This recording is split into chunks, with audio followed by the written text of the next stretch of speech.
Dalam anime, organisasi villain pada dasarnya punya fungsi sederhana. Kumpulan antagonis kuat yang eksis untuk satu tujuan, yaitu dikalahkan protagonis atau sekutu, satu demi satu. Namun Akatsuki dari Naruto bukan sekadar antrian boss fight.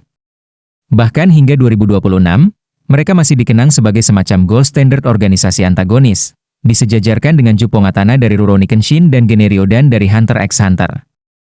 Lalu apa sebenarnya yang membuat Akatsuki dari Naruto begitu memikat?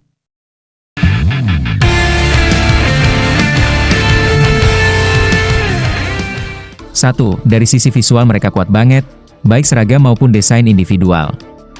Harus diakui, secara visual Akatsuki itu luar biasa. Jubah hitam dengan motif awan merah. Itu desain yang memang simpel. Tapi kontrasnya mudah dikenali bahkan dalam siluet. Motif itu begitu melekat hingga menjadi salah satu simbol paling laris dalam sejarah anime modern. Ngaku saja, seberapa sering kamu melihat jaket atau hoodie Akatsuki dipakai di event pop culture? Namun kekuatan visual mereka bukan cuma pada seragam. Justru yang membuatnya solid adalah kombinasi keseragaman simbolik dan keunikan individual. Deidara, rambut pirang, tangan bermulut, obsesi pada seni ledakan. Kisame, sosok seperti hiu hidup dengan pedang raksasa Samahada. Hidan, fanatik religius dengan ritual mengerikan. Kakuzu, tubuh penuh benang dan jantung cadangan. Pain Tendo sosok dengan aura arc villain bahkan terasa seperti final boss pada masanya. Itachi, versi lebih dewasa, kelam, dan tragis dari Sasuke. Secara visual mereka kohesif. Secara karakter, mereka eksplosif. Perpaduan ini membuat Akatsuki terasa sebagai organisasi nyata, bukan sekadar kumpulan desain keren. Dua, semakin diungkap, semakin kompleks. Akatsuki awalnya bukan organisasi kriminal. Di masa kepemimpinan Yahiko, mereka berdiri sebagai gerakan idealis untuk membawa perdamaian di Amegakure. Tragedi kematian Yahiko menjadi titik balik yang mengubah arah organisasi menjadi lebih kelam. Dari sini saja, Akatsuki sudah terasa lebih dalam dibanding organisasi antagonis generik. Motivasi pemimpin seperti Nagato maupun Obito juga tidak hadir sebagai ingin menguasai dunia semata. Mereka lahir dari trauma, perang, dan keputusasaan terhadap sistem dunia shinobi. Penonton mungkin merasa, jalannya salah. Namun mereka juga bisa memahami bagaimana jalan itu harus diambil.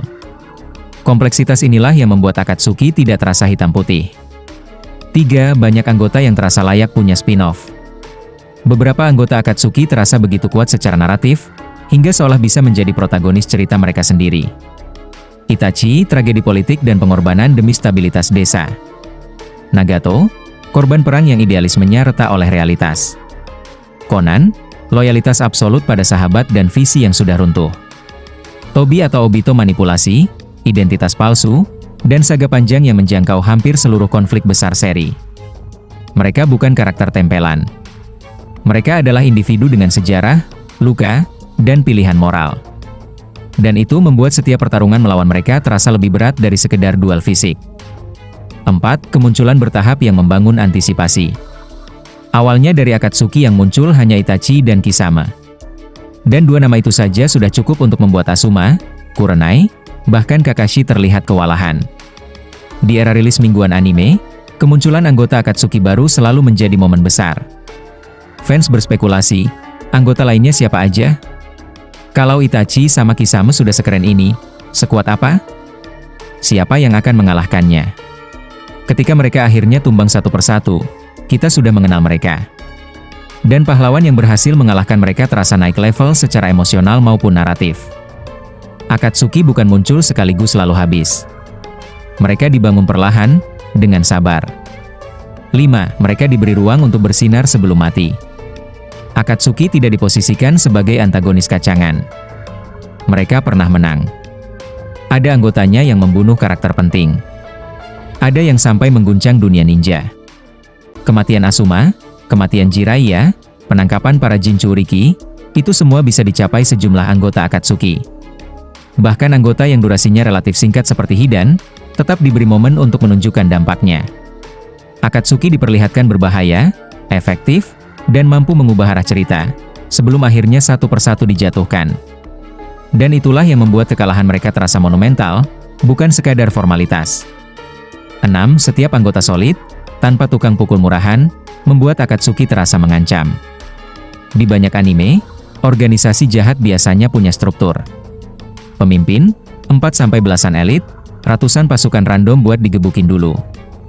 Tapi Akatsuki, hampir nggak ada itu. Kalau ada pasukan, biasanya boneka buatan Sasori, Zetsu putih, ataupun para tubuh Pain. Jadi awalnya terhubung dengan kemampuan atau eksperimen anggota.